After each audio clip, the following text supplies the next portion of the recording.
하나님 말씀 시편 149편 1절에서 9절까지입니다. 시편 149편은 학자들 가운데는 매우 당혹스러운 시편으로 그렇게 해석되어지고 있어요. 구약학자인 브루그만도 나는 이 시편을 어떻게 해석해야 할지 모르겠다. 이 시는 찬송시들 가운데 매우 갑작스러운 시다라고 말하고 있어요. 왜 그렇게 말을 하냐면 6절 때문인데요. 그들의 입에는 하나님에 대한 찬양이 있고 그들의 손에는 두 날 가진 칼이 있도다. 찬양과 칼이 공존하고 있는 것이죠. 바로 이 긴장 속에 시편 149편의 의미가 담겨 있어요. 이제 우리가 그것을 살펴볼 텐데요. 이 시편을 통해서 하나님의 정의와 우리의 찬양이 어떻게 연결되는지를 알 수 있습니다. 먼저 1절을 보면 할렐루야 새 노래로 여호와께 노래하며 성도의 모임 가운데에서 찬양할지어다. 할렐루야라는 표현은 지금 계속 반복되는 시편 마지막 부분의 5 찬송시에 대한 내용이기 때문에 익숙하지만 그 다음 표현이 조금 특별하죠. 새 노래로 노래하라. 여기서 새 노래가 무엇일까요? 새로운 가사, 새로운 멜로디, 그것을 말하는 게 아니라 시편 96편과 98편에도 등장하는 이 표현은 이방 나라의 압제로부터 자기 백성을 구원하신 하나님의 새로운 역사, 하나님의 새로운 통치가 시작되었음을 선언하는 것을 새 노래라고 표현하고 있습니다. 새로운 구원의 시대를 여신 하나님께 드리는 감격의 응답인데요. 이스라엘에는 더 이상 인간 왕이 없죠. 다윗 왕가의 그 후손들의 통치가 이어지지 않았어요. 바벨론 포로기를 거치면서 절망과 좌절 가운데 있지만 그때 이스라엘이 무엇을 고백합니까? 오직 여호와가 우리의 왕이시다. 바로 그것을 기억하며 부르는 것이 바로 새 노래의 핵심이다라는 거죠. 이 찬양은 나 홀로 드리는 게 아니죠. 성도의 모임 가운데에서 찬양할지어다. 공동체적인 찬양이 되어야 한다는 거예요. 여기서 성도라고 번역된 히브리어는 하시딤인데요. 하나님의 신실한 헤세드의 사랑을 받은 자들이며 동시에 그 사랑에 신실하게 응답하는 그러한 자들을 말해요. 하나님의 사랑만 받는 자들이 아니라 그 사랑에 감사하여서 하나님의 사한 사랑을 고백하고 찬양하는 성도들, 바로 그들이 바로 이 성도들이다라는 것을 알 수 있어요. 2절을 보면 이스라엘은 자기를 지으신 이로 말미암아 즐거워하며 시온의 주민은 그들의 왕으로 말미암아 즐거워할지어다.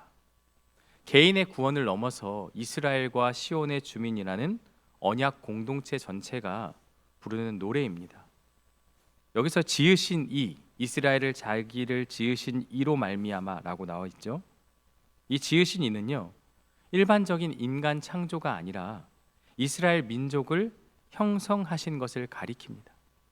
지금까지 출애굽의 여정, 광야, 그리고 가나안 정복, 그것을 통해서 이스라엘을 만드신 것을 의미하고 있는 거예요. 자기를 지으신 이가 단순한 인간 창조가 아니라 지금까지 이스라엘을 인도해 주신 하나님의 은혜와 사랑, 그 모든 것들, 그것으로 말미암아 우리가 즐거워하며 그것으로 말미암아 기뻐해야 한다라고 말씀하고 있는 거예요. 그래서 3절을 보면요, 찬양의 방식이 나오는데요, 춤을 추며 그리고 소고와 수금으로 누구를 찬양합니까? 하나님을 찬양하라는 거죠. 그의 이름과 그를 찬양하라. 예배는 또 찬양은 입술만의 고백이 아니죠. 몸 전체로 찬양해야 되는 거예요. 다윗도 법궤가 들어올 때 춤을 추며 하나님을 찬양했고, 그리고 미리암이 홍해를 건넌 후에 소고를 잡고 그 여인들과 함께 춤을 추는 그 미리암의 노래를 통해서 우리가 알게 되어지죠. 그렇다면 이 상황이 어떤 상황이냐 짐작할 수가 있겠죠. 죽음의 위협에서 구원받은 자들이 고백하는 아름다운 찬양이다. 이 찬양에는 죽음의 권세로부터 생명으로 옮겨진 그러한 자들의 기쁨이 담겨 있습니다. 우리의 찬양이 그렇지 않습니까? 단순히 멜로디가 좋아서, 가사가 좋아서 우리가 하나님을 찬양하는 게 아니라 우리를 구원하신, 허물과 죄로 죽었던 우리를 구원하신 하나님의 그 사랑으로 말미암아 우리의 마음 깊은 곳에서 그 감격을 다해서 여러 가지 방법으로 하나님을 찬양해야 하는 것이죠. 진정한 마음의 기쁨을 하나님께 표현하는 것이죠. 4절은 우리가 왜 찬양을 해야 하는지 두 가지 이유가 제시되는데요. 첫 번째는 여호와께서는 자기 백성을 기뻐하시며, 이 기뻐하신다는 것은요, 호의를 베푸시고 즐거워하며 받아들인다라는 의미를 담고 있어요. 하나님은 자신의 백성을 향해 인자한 미소를 지으며 부모가 자녀를 바라보는 것처럼 그들을 자신의 소유로 기쁘게 여기신다는 선언입니다. 그래서 우리가 하나님을 찬양해야 한다. 하나님이 나를 기뻐하시고 나의 존재만으로 사랑하여 주시고 나의 모든 것들을 받아주시고 또 나를 내 자녀로 삼아 주셨기 때문에 그 하나님이 나의 하나님 되심을 찬양하고 있는 거죠. 나에게 무엇을 해주어서, 나의 삶에 어떤 베네핏을 주어서, 나의 삶에 어떤 것들을 이루어 주어서가 아니라 그냥 하나님이 나의 아버지 하나님이 되어 주심, 그 하나님의 하나님 되심을 우리는 기뻐해야 되고요, 하나님도 우리를 기뻐한다라는 거죠. 두 번째는요, 겸손한 자를 구원으로 아름답게 하심이로다. 여기서 겸손한 자는 경제적으로 궁핍한 자를 의미한다기보다는 2절에 이스라엘 백성 전체를 가리킵니다. 그들은 바벨론 앞에 무력했고 포로로 끌려가 굴욕을 겪었습니다. 스스로 구원할 힘이 없는, 그래서 겸손한 자들이다. 스스로가 우리가 겸손하다 이게 아니라 스스로 구원할 힘이 없는, 하나님의 은혜 아니면 일어설 수 없는 자들, 그들이 바로 겸손한 자죠. 스스로 자기 죄의 문제를 해결할 수 없는 그들, 그러나 하나님이 그들을 구원하셨다. 그것을 아름답게 하셨다라고 표현하고 있습니다. 여러분, 찬양이 단순한 감정의 표현이 아니죠. 세상에 힘없는 자, 약하고 겸손한 자들을 기쁘게 여기시고 그들을 원수의 손에서 건져내어 승리의 영광으로 아름답게 하시는 하나님의 구원 역사에 대한 응답이 바로 찬양이 되어야 한다. 그것을 분명히 말하고 있는 거예요. 5절부터는 새로운 단락이 시작되는데요, 다시 성도들이 등장하고 찬양하라는 명령이 이어집니다. 성도들은 영광 중에 즐거워하며 그들의 침상에서 기쁨으로 노래할지어다. 성전에서, 예배의 현장에서 하나님을 찬양하라가 아니라 그 장소가 침상으로 옮겨져요. 여러분, 침상이 어떤 곳입니까? 제가 이제 신방을 가도 사실 이제 안방은 잘 굳이 보여주면 가서 보지만 웬만하면 열어보지 않죠. 침상은 우리의 사적인 공간이죠. 이 말은 우리가 가장 사적으로 여기고 가장 비밀스러운 그곳에서도 하나님을 찬양하라는 거죠. 밤에 집으로 돌아가서도, 우리의 일상에서도, 가장 은밀한 곳에서도 우리의 찬양이 계속되어야 한다. 그것을 우리에게 말씀하고 있는 거예요. 영광 중에라는 표현도 있죠. 영광 중에 즐거워하며. 보통은 이 영광이 어떤 영광이겠습니까? 우리가 영광이라고 하면 하나님의 영광이죠. 하나님의 영광을 가리키지만 여기서는 성도들의 영광을 말하고 있어요. 시편 8편 5절을 보면 인간에게 영화와 존귀로 관을 씌우셨도다, 이렇게 노래하고 있거든요.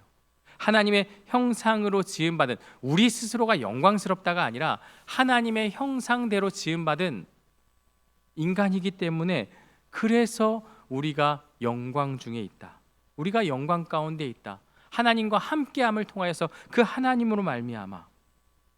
그리고 9절을 통해서 보면 하나님의 정의를 실행할 권위를 부여받은 영광이라고 볼 수 있어요. 우리 스스로의 영광이 아니라 하나님으로부터 주어진 영광, 그것을 말씀하고 있는 거예요. 6절을 보면 그들의 입에는 하나님에 대해 높인 찬양이 있고 그들의 손에는 두 날 가진 칼이 있도다. 찬양, 여기까지는 지금까지의 패턴대로 왔어요. 하지만 그들의 손에는 두 날 가진 칼이 있도다. 한 손에는 찬양이, 다른 손에는 칼이 들려 있다. 이런 얘기를 지금 하고 있는 거죠. 이것은 모순이 아닙니다. 이것은 구약 신학의 핵심, 곧 하나님의 정의, 이 미시파트를 표현하는 상징적인 언어인데요. 이 두 날 가진 칼은 양쪽에 날이 선 검으로 전쟁에서 사용되어지는 무기입니다.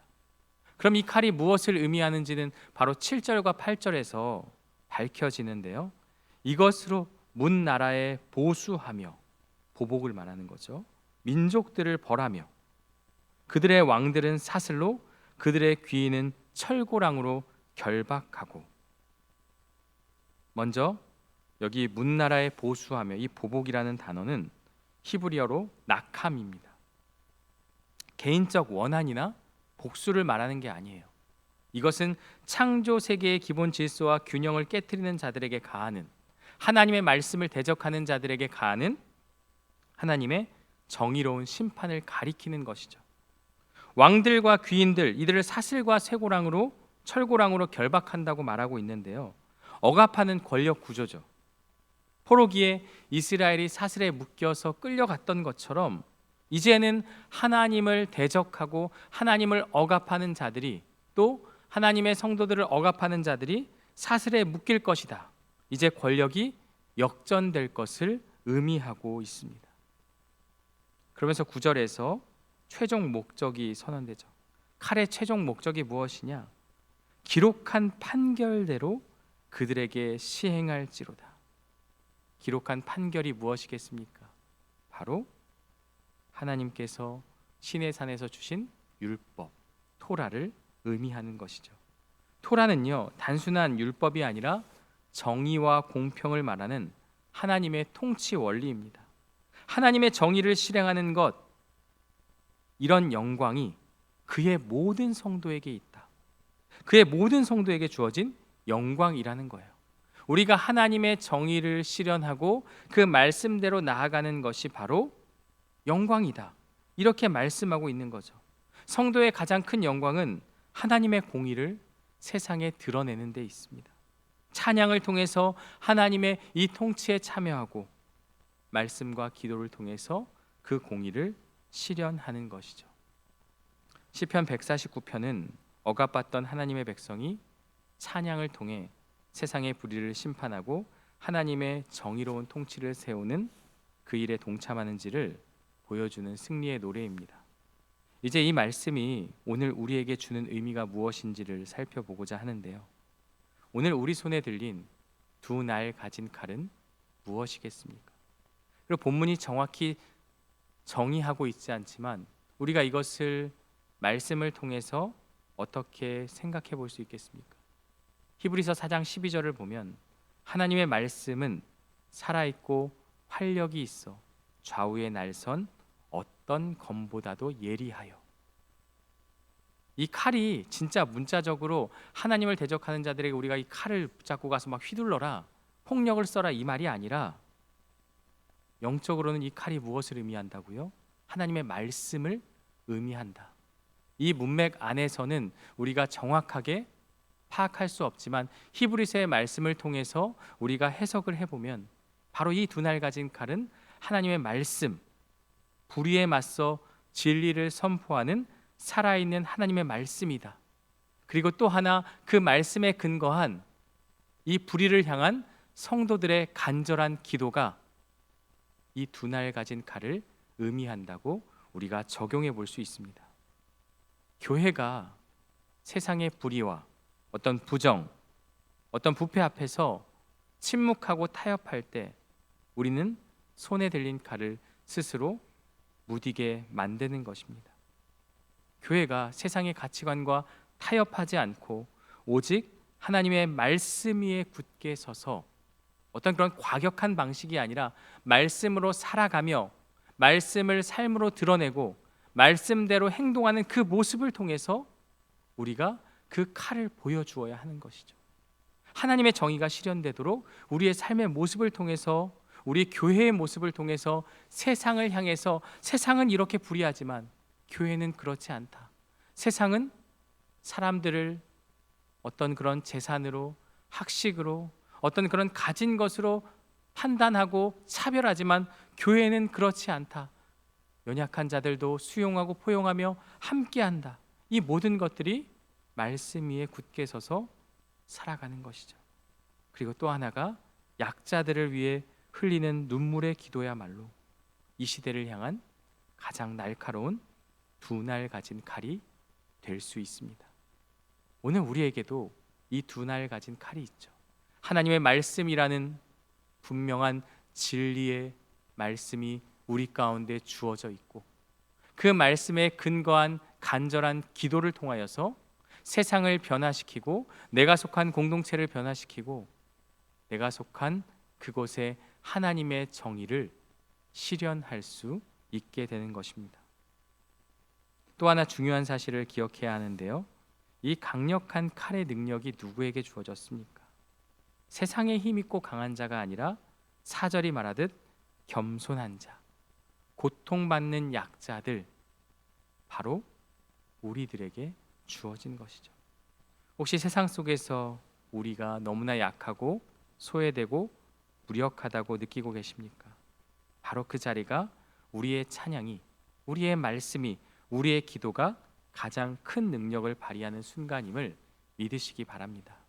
우리의 찬양, 모든 것이 평안하고 상황이 좋을 때 드리는 찬양도 귀하지만 이해할 수 없는 고난과 부조리함 속에서 눈물로 드리는 찬양이야말로 하나님의 승리를 고백하는 믿음의 고백이 될 수 있는 것이죠. 바로 그 찬양을 통해 세상을 변화시키는 하나님의 능력이 내가 속한 곳, 이 땅과 이 삶의 여정 전체에 임하게 될 것이다. 이 149편은 그것을 말하고 있습니다. 우리는 하나님을 찬양해야 합니다. 나의 상황과 상관없이 나에게 베풀어 주신 구원의 은혜를 기억하며 하나님을 찬양해야 합니다. 이것이 우리의 찬양의 목적이 되어야 합니다. 그리고 우리의 손에 말씀과 기도라는 이 두 날 가진 칼을 굳게 붙들고 내가 서 있는 그 자리에서 하나님 앞에 하나님의 그 정의와 영광을 드러내는 거룩한 통로로 저와 여러분들이 또 쓰임받고 사용되어지는 역사가 우리 안에 있기를 주님의 이름으로 간절히 축원합니다. 함께 기도하겠습니다. 하나님 아버지, 감사합니다.